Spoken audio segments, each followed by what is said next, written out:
नाते सरकार की पढ़ता हूँ। खुदा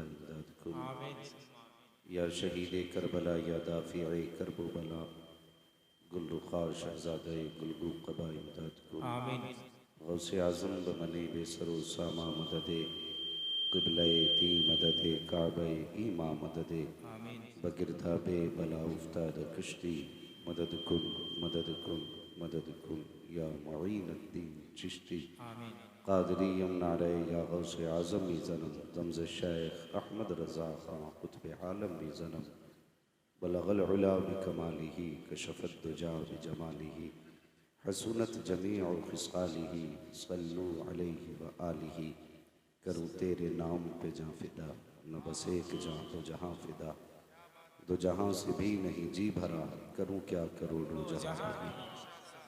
जिसको अपने नबी से जितनी मोहब्बत है कोशिश करें उतनी आवाज़ के साथ रसूल और आले रसूल की बारगाह में दुरूद व सलाम की डालियाँ निछावर कर लें। पढ़ें बाबाज़े बुलंद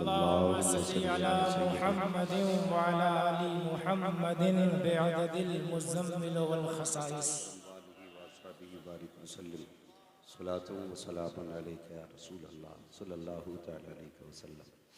लाइक़ मुबारकबाद हैं अरकान मदरसा, असातिज़ा इकराम और मुहिब्बीन इदारा। अल्लाह ताला सबको दोनों जहान की नेमतें बरकतें अता फरमाए, आमीन।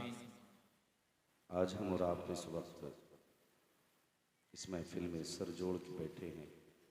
यकीनन ये एहसान मदरसा फलाहुल मुस्लिमीन का है कि उसने हमें और आपको ये मौका फराहम किया कि हम और आप बैठ कर के अपने हुजूर की बातें करें। और ये सारी कोशिशें और मोहब्बतें यकीनन हज़रत अल्लामा मौलाना आलमगीर साहब क़िबला की हैं। उन्हीं की दावत मोहब्बत पे हाज़री का मौका मिला। साथ ही साथ ये बात पहुँचते पहुँचते पता चली कि एक नौजवान का कल एक हादसे में इंतकाल हुआ और आज सुबह उसका गालिबन दफन हुआ है। अल्लाह ताला उस नौजवान को करवट करवट जन्नती नेमतें अता फरमाए, आमीन। घर वालों को मौला उसका बेहतर सिला अता फरमाए। जहाँ ये एक गम की बात है वहाँ हुजूर के मदीने से खुशखबरी भी आती है कि जो जुमे में इंतकाल कर जाते हैं उनसे कब्र में हिसाब नहीं लिया जाता। सुभान अल्लाह, सुभान अल्लाह। मरना तो सभी को है, कोई 70 साल में चला जाएगा, कोई 8 साल में, कोई 12 साल में। मौत जब आती है तो फिर गोद नहीं देखा करती, मौत जब आती है तो फिर रिश्ते नाते नहीं देखा करती। मौत के माथे पे पसीना किसी के आंसुओं से नहीं आता। मौत जब आती है तो वो जो मौत का फरिश्ता है जब उसके आने का वक्त होता है ना तो फिर बंदा एक कदम भी आगे नहीं बढ़ सकता। मरना तो सभी को है, वो नसीब वाले लोग हैं जिन्हें रमज़ान का महीना मिल जाए या फिर जुमे का दिन मिल जाए। सुभान अल्लाह, सुभान अल्लाह। अल्लाह हमारे उस भाई को जन्नतुल फिरदौस में मकाम रफ़ी नसीब फरमाए, आमीन। जैसा कि मुझे अल्लामा आलमगीर साहब ने बताया उस बच्चे के ताल्लुक़ से कि वो बच्चा दीनी मामलात में बड़ी दिलचस्पी रखता था। बड़ी दिलचस्पी उस बच्चे को थी मदरसे के तलबा से, मदरसे से और दीनी कामों से। बताया कल कोई काम चल रहा था तो मौलाना से कहने लगा चाचा जितना काम कराना है आज करा लो, कल नहीं करूँगा मैं, इसलिए कि कल हुजूर का जलसा होने वाला है।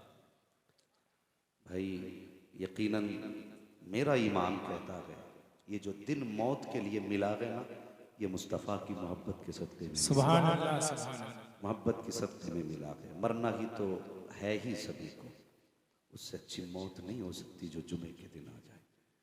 हाँ मेरा ईमान कहता है आज मेरा भाई वो जो दुनिया से गया है यकीनन अपनी करवट कब्र में करवटें नहीं बदल रहा होगा, खिड़कियाँ जन्नत की खुली होंगी, करम मुस्तफ़ा के मदीने से हो रहा होगा और वो जन्नत के मज़े अपनी कब्र में पा रहा होगा। अल्लाह उस जवान के माँ बाप को सब्र जमील अता आमीन सुम्मा आमीन। अजर जजील अता फरमाए। नौजवानों में इसी बात पे अक्सर कहा करता हूँ, मौत अपने वक्त पे आनी है, लेकिन एक बात याद रखना, औलाद माँ बाप को बड़ी प्यारी होती है, बड़ी प्यारी होती है। आज ज़ियाए मुस्तफ़ा कॉन्फ्रेंस है, मैं चाहता हूँ इसी ताल्लुक से थोड़ी देर गुफ्तगू करूँ। औलाद माँ बाप को बड़ी प्यारी होती है, इतनी प्यारी औलाद होती है कि हम सोच भी नहीं सकते एक बाप अपनी औलाद से कितना प्यार कर सकता है, कितना प्यार एक बाप कर सकता है। बस इतना समझ लें कि आज हमारे पास गाड़ियाँ, 4 व्हीलर, मोटरसाइकिलें, ये सब कुछ हमारे पास है। हमें बोझ लगता है अपने बाप को मार्केट ले जाते हुए, हम थकते हैं गाड़ी पर बैठा करके बाप को डॉक्टर के पास ले जाने में, लेकिन बाप के वो दिन याद रखने चाहिए जब गाड़ी का दौर नहीं था, साइकिल का दौर नहीं था, तुमने कहा था अब्बा मुझे मेले जाना है, 5 किलोमीटर भी बाप गया तुम्हें कंधे पे लेके गए। वो कभी उसने नहीं कहा बेटे मैं थक गया, वो तुम चलते थे तुम्हारी उंगली पकड़ के चला, तुमने बाप की उंगली थामी, कभी थके का अब्बा मेरे पैर में दर्द है, उसने ये नहीं कहा बेटे थोड़ी देर चल ले मैं थका हूँ। जहाँ तूने कह दिया अब्बा मैं थका हूँ, बाप ने अपने कंधे को तुम्हारी सवारी बनाया है, ये बाप होता है।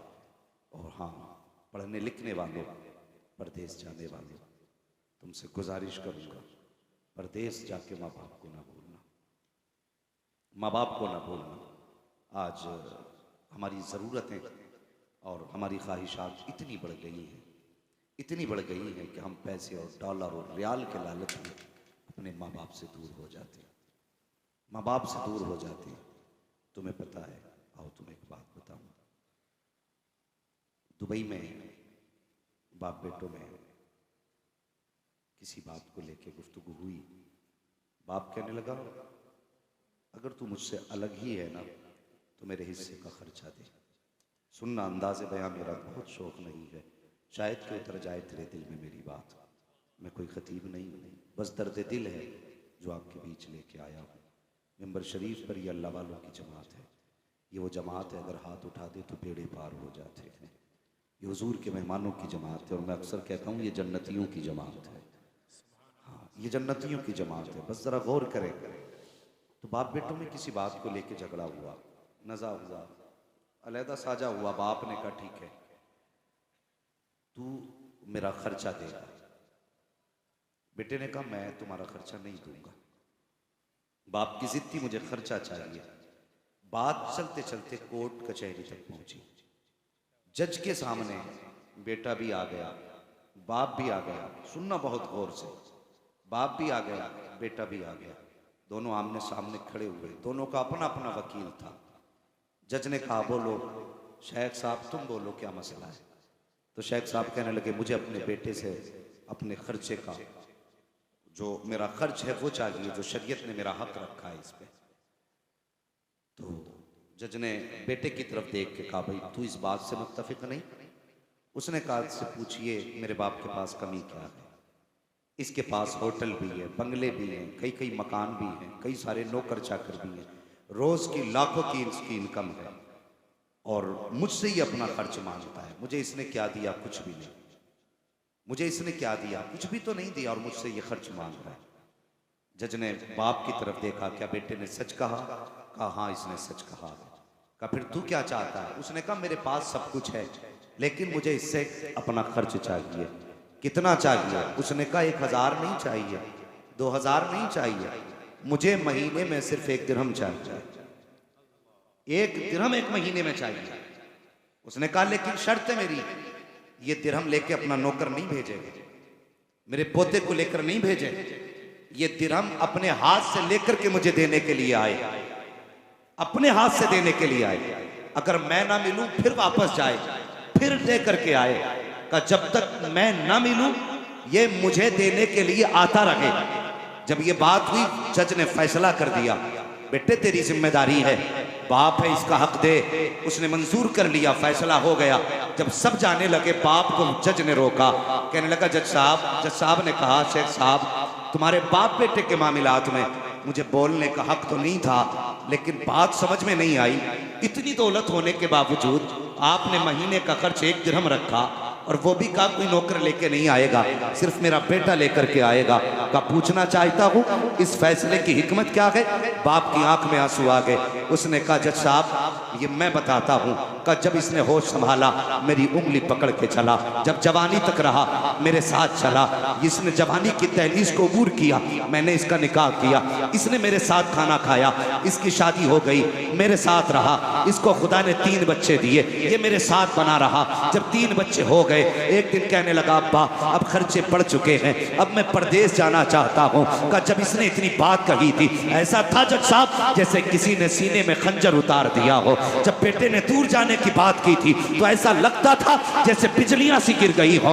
इसने परदेश जाने का फैसला किया, मेरे घर में किसी चीज की कमी नहीं है, लेकिन ये मुझसे दूर जाने की बात किया है और मुझसे दूर जब जाने लगा है तो मैं ये चाहता हूँ कि ये मुझे मेरा हक दिया करे। मेरे घर में कमी नहीं है किसी चीज की, लेकिन मैं ये चाहता हूँ जब महीने के महीने ये 1 दिरहम लेके आता रहेगा कम से कम बाप को बेटे का चेहरा देखने मिलता रहेगा, इसका चेहरा तो देखता रहूंगा। बाप ने कहा था जज साहब फैसला ये है, मैंने इसलिए ये फैसला किया कि मैं अमीर जरूर हूँ, दौलत वाला जरूर हूँ, मैं जितने चाहूँ फल खरीद सकता हूँ, जितने चाहूँ फ्रूट खरीद सकता हूँ, लेकिन मेरा खून फल फ्रूट से नहीं बढ़ेगा।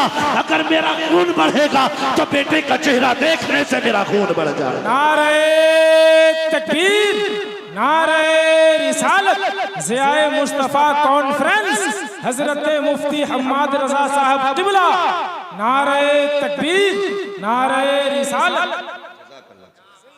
हाँ भाई ये रिश्ता है औलाद का बाप से। मैंने किसी को ये कहते नहीं सुना कि फला जवान ने बाप की मैयत उठाई तो कमर टूट गई। किसी को ये कह के मैंने तस्करे करता नहीं सुना कि उसने जब से बाप का जनाजा उठाया कि बिस्तर से लग गया।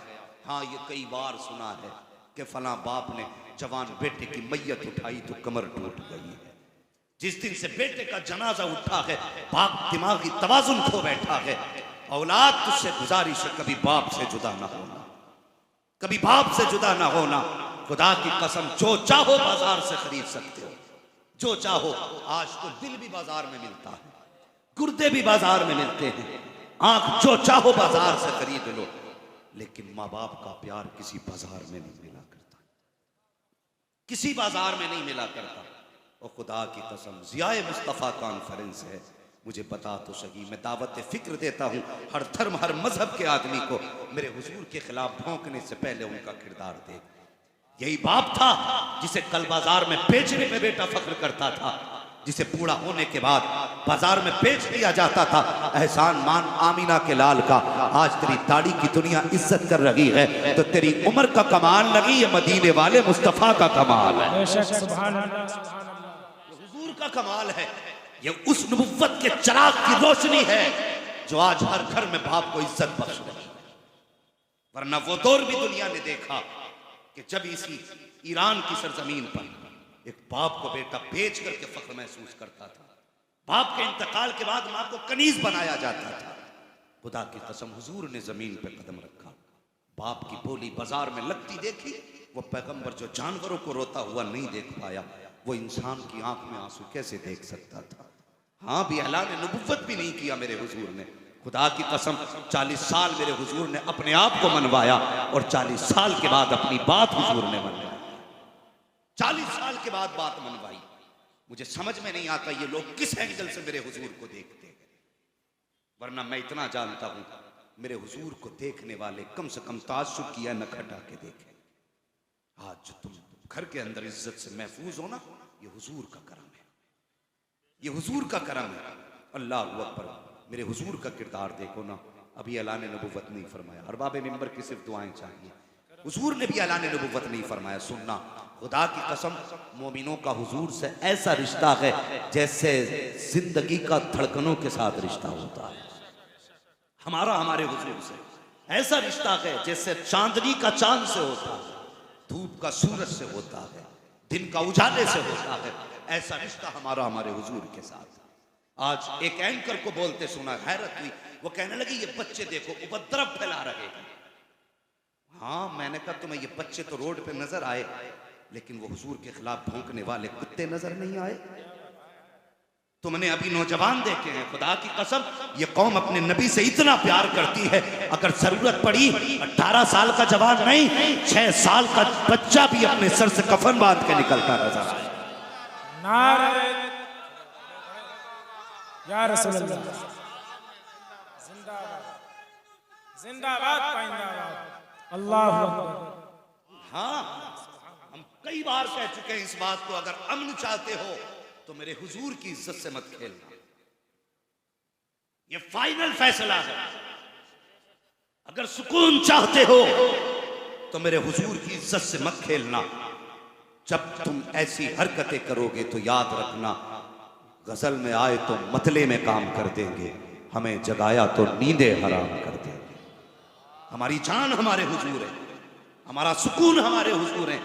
खुदा की कसम हमारी वो तारीख रही है कि माँ ने जब अपने 6 माह का बेटा हुजूर की खिदमत में दिया था, आका ये मेरा बच्चा है, मेरे हुजूर ने तारीख साथ जुमला कहा था, खातून अगर समझदार होता तो मान लिया जाता ये तलवार चला लेगा, ये तीर उठा लेगा, ये खंजर संभालेगा, लेकिन ये तेरा 6 माह का बच्चा क्या करेगा। हमें समझना चाहते हो हम कौन है? हम वो हैं जो उस माँ ने कहा था, या रसूल अल्लाह मेरा बच्चा तीर तो नहीं चला सकता, खंजर भी नहीं चला सकता। 6 माह का है ना? कहा जी। का हुजूर ये तो होता है ना, जंग में तलवारें चलती हैं तो ढाले भी टूटती हैं। हाँ, ढाले भी टूटती हैं। तीर चलते हैं तो ढाले कम भी पड़ती हैं, हाँ कम पड़ती हैं। तो उस माँ ने 6 माह का बच्चा देख के कहा था, या रसूल अल्लाह अगर कोई तीर आपकी तरफ आने वाला हो और तीर को रोकने के लिए कोई ढाल ना हो तो मेरे 6 माह के बच्चे को तीर के सामने कर दिया जाए। या रसूल अल्लाह मैं जानती हूं कि मेरा लख्ते जिगर ये तीर चला तो नहीं सकता है, मगर आका 5-6 तीर खा तो सकता है। ए खातून, मुस्तफा ने फरमाया था तेरा बेटा एक तीर नहीं संभाल पाएगा, पहले तीर में शहीद हो जाएगा। उस्मान ने तारीख साथ जुमला कहा था या रसूल अल्लाह मेरा बेटा अगर शहीद होता है तो हो जाए, अगर ये जान से जाता है तो चला जाए, मगर कोई तीर आपके पास नहीं आना चाहिए, इसलिए कि मेरे बेटे के तो जैसे हजारों बेटे आ सकते हैं, लेकिन आमिना के लाल का जैसा कोई आ नहीं सकता है।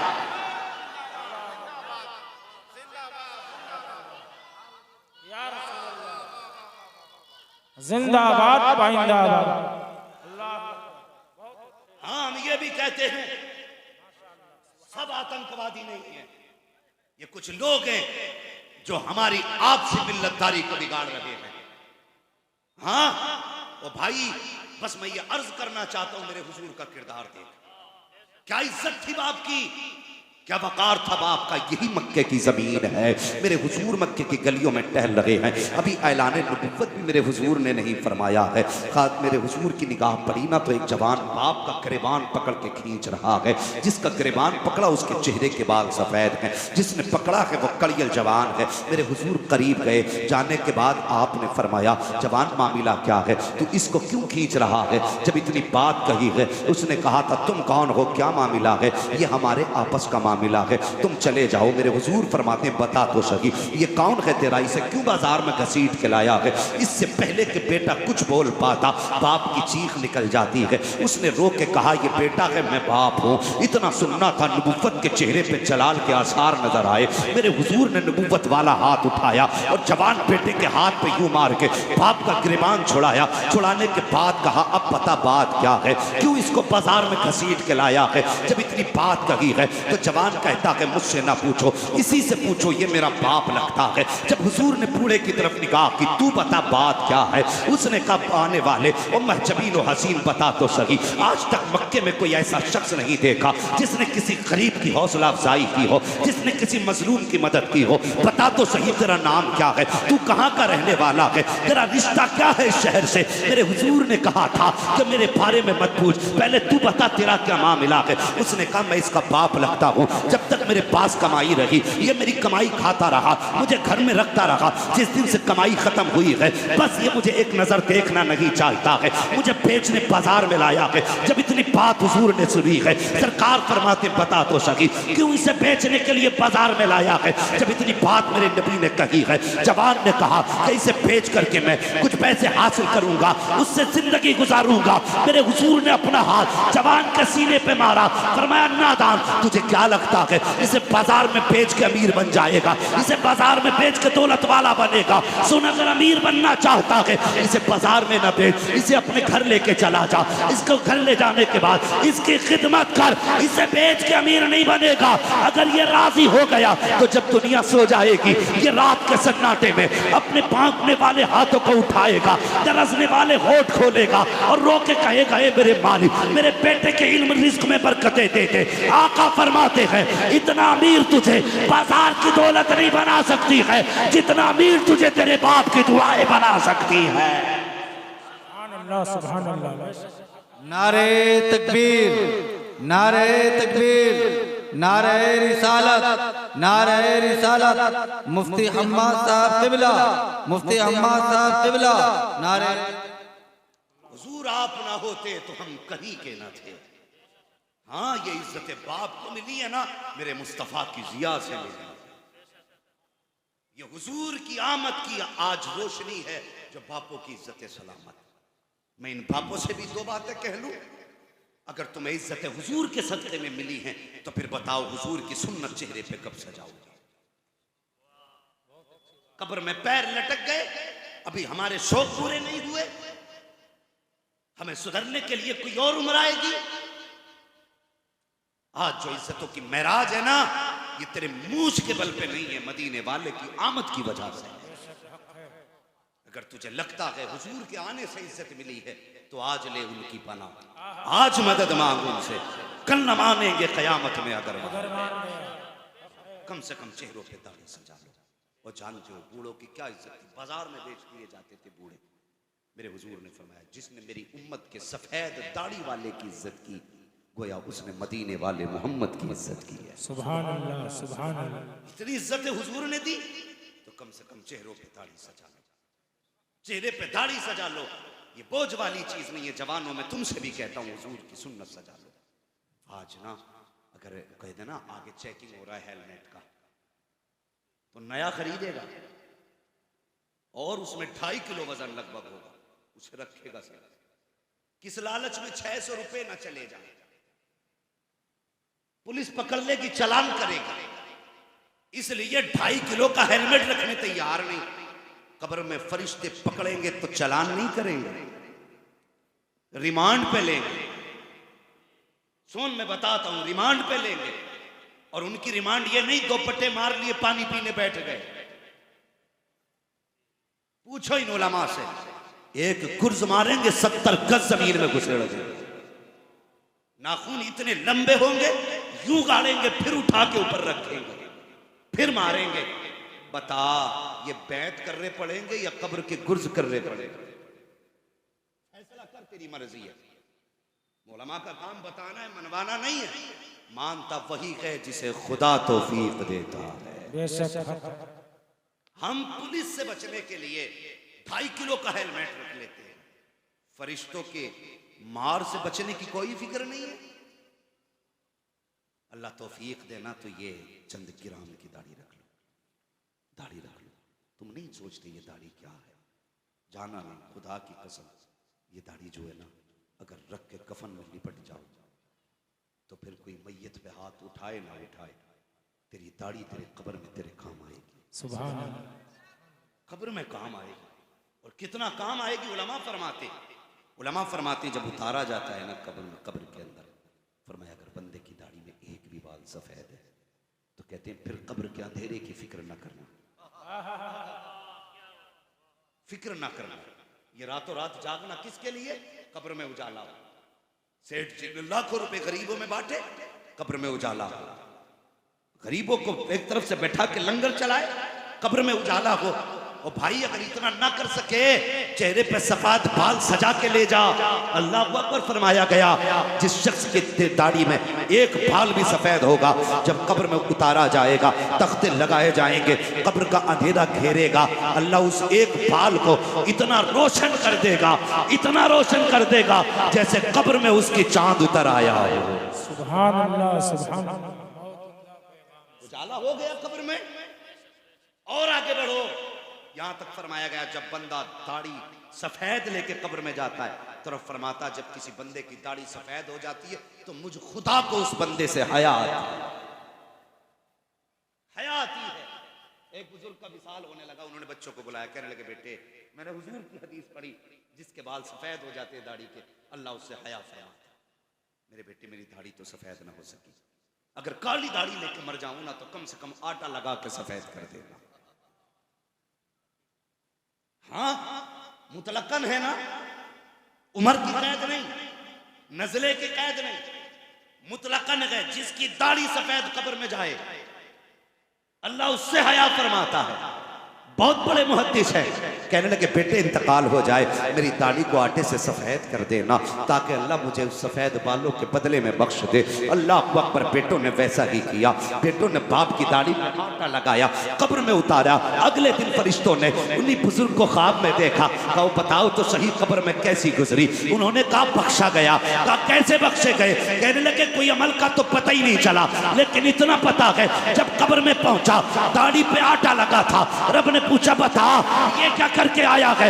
मैंने कहा मालिक तेरे महबूब ने कहा है जो सफेद दाढ़ी लेके आएगा अल्लाह उससे हया फरमाता है। तो उम्र से सफेद ना हो सकी, आटे से सफेद करके ले आया। रब ने फरमाया जा, अगर महबूब ने कह दिया है हमने तुझे इन्हीं बालों के बदले में जन्नत अता कर डाली है। नारे तकबीर, नारे रिसालत, मसलके आला हजरत ज़ियाए मुस्तफ़ा कॉन्फ्रेंस व जश्न दस्तारे हुफ़ाज़े किराम हजरत मुफ्ती हम्माद रज़ा साहब क़िबला। दाढ़ी रख जवान और फिर देख खुदा की कसम जिंदगी में कितनी मजे आते हैं। लोग कहते हैं आज नींद की गोली खा के सोता हूं, सुकून नहीं मिलता। हाँ पूरी पूरी रात मोबाइल में लगी रहती हैं आंखें, मजा नहीं आता, पता ही नहीं चलता कब रात गुजर जाती है। मुझे तकलीफ होती है, मेरी कौम के जवान एक बात कह जाऊं, हम 3-3 बजे तक मोबाइल चलाते हैं, 4-4 बजे तक। जैसी अल्लाह के घर से आवाज आती अल्लाहु अकबर अल्लाहु अकबर हय्या अलस सलाह हय्या अलल फलाह, तब हम तकिए की करवट में मोबाइल रख के सोते। ये अजान सुलाने के लिए नहीं, ये अजान उठाने के लिए थी। जो मस्जिद से आवाज आई थी ना, ये तुझे रब के करीब करने के लिए थी। तूने 3 बजे तक मोबाइल चलाया। ये हाथ तुझे मोबाइल के लिए नहीं दिए गए थे, ये हाथ तुझे दुआओं में उठाने के लिए दिए गए थे। इन हाथों को इसलिए नहीं बनाया गया था कि इस पे तू मोबाइल का बोझ उठा। ये हाथ इसलिए बनाए गए थे ताकि दुनिया सोती हो तो अपने हाथ उठा के रब को दिखा, उसके आगे हाथ फैला के दिखा। वो तो कहता मांग क्या मांगता है?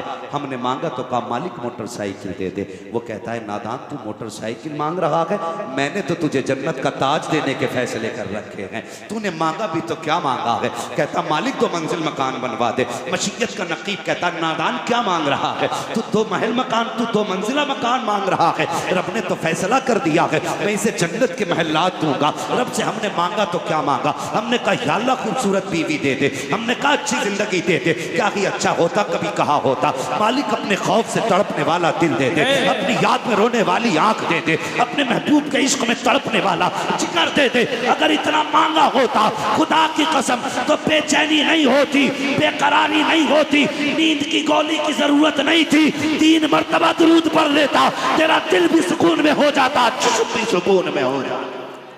नारे तकबीर, नारे रिसालत, ज़ियाए मुस्तफ़ा कॉन्फ्रेंस, मसलके आला हजरत हजरत मुफ्ती हम्माद रज़ा साहब क़िबला।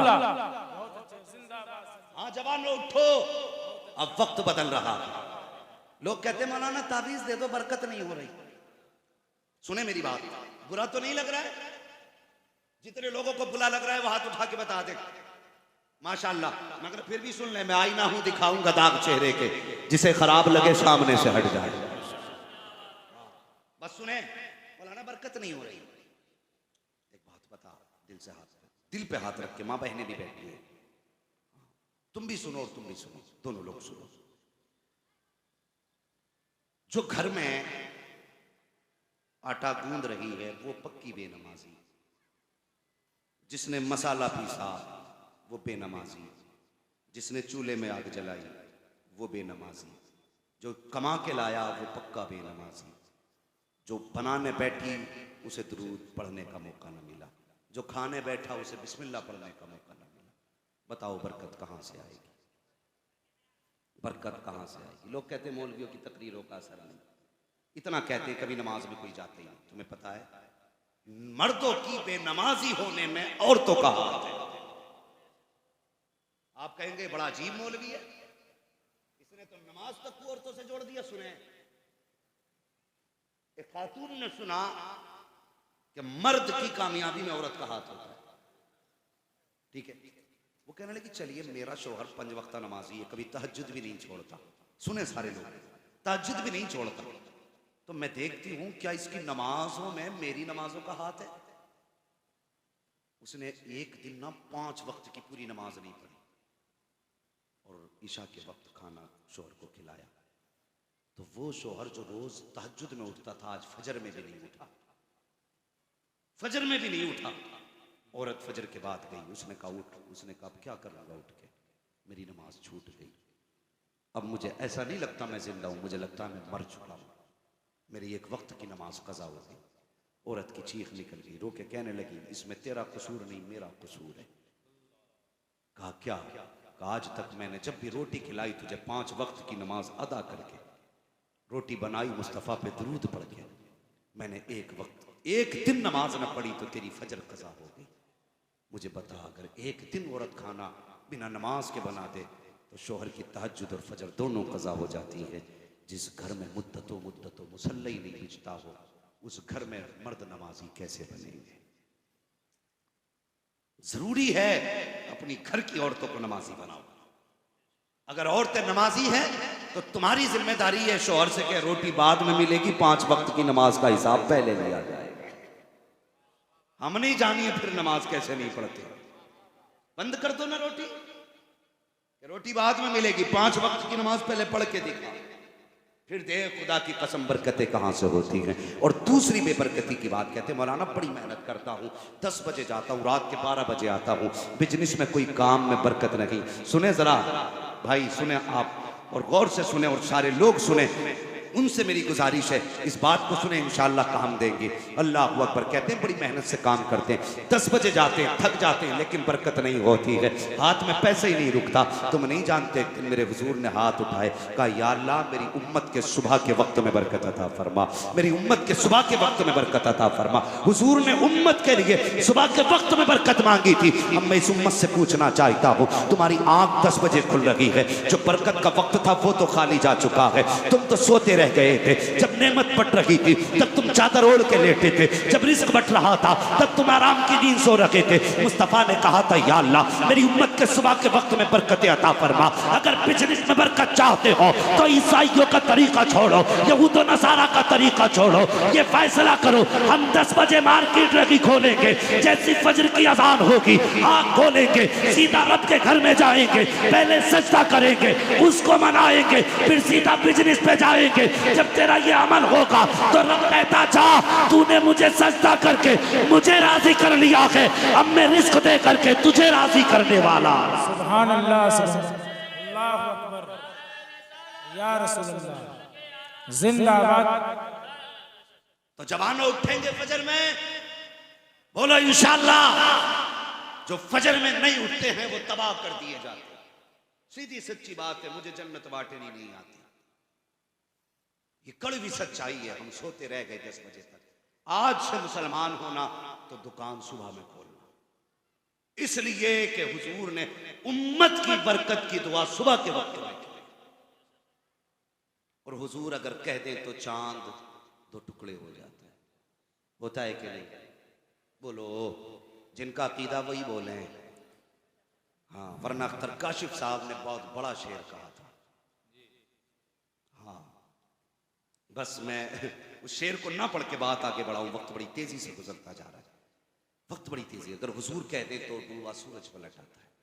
हुजूर अगर इशारा करे तो पत्थर बोलने लगते हैं। हुजूर जो कहते हैं वो होता है कि नहीं? बोले, जो हुजूर कहते हैं वो होता है कि नहीं? होता है। अगर हुजूर के कहने से सब कुछ होता है तो फिर ये अकीदा किधर गया कि रोजी में बरकत सुबह के वक्त में होती है। आज से जवानों अहद करना, सुबह उठेंगे, फजर पढ़ेंगे और फिर उसके बाद काम पे जाएंगे। खुदा की कसम ये करके तो देख, जब दुनिया दुकान खोलने आएगी अल्लाह तेरे रिस्क की तिजोरियां फुल कर डालेगा, तेरी तिजारियां भर जाएंगी। बदलो अपने आप को जवाब, बदलो अपने तरीके। मैंने जो अर्ज किया था, नौजवानों, हुजूर से सच्चा इश्क करो, हुजूर से प्यार करो। जब बाप ने कहा ना कि ये मुझे बेचने लाया, अल्लाह अकबर, हुजूर ने फरमाया जा इसे लेके चला जा, इसकी खिदमत कर, तेरे बाजार की तिजारत से इतनी बरकत नहीं होगी जितनी बरकत तुझे रब बाप की दुआओं के बदले में दे डाले। लेकिन आज होता क्या है, औलाद कहती नहीं अब्बा तेरा मेरा कोई रिश्ता ही नहीं,